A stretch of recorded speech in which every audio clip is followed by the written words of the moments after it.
আপনার ব্যাঙ্ক অ্যাকাউন্টে যদি কোনো ফ্রড টাকা চলে আসে বা আপনি কোনো গেমিং অ্যাপস থেকে টাকা উইথড্রল করার ফলে যদি আপনার ব্যাঙ্ক অ্যাকাউন্টটাকে ফ্রিজ করে দেওয়া হয়, তাহলে দেখবেন অনেক ব্যক্তি আপনাকে এসে বলবে যে আমি আপনার অ্যাকাউন্টটা ফ্রিজ থেকে আনফ্রিজ করে দিতে পারবো, বা সে বলবে আমি এটা করে দেবো।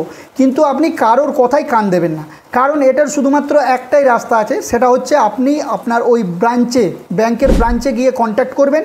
সেখান থেকে আপনি জানার চেষ্টা করবেন যে কোন থানা থেকে আপনার ব্যাঙ্ক অ্যাকাউন্টে রিপোর্ট করা হয়েছে, যার কারণে আপনার অ্যাকাউন্টটা ফ্রিজ করা হয়েছে।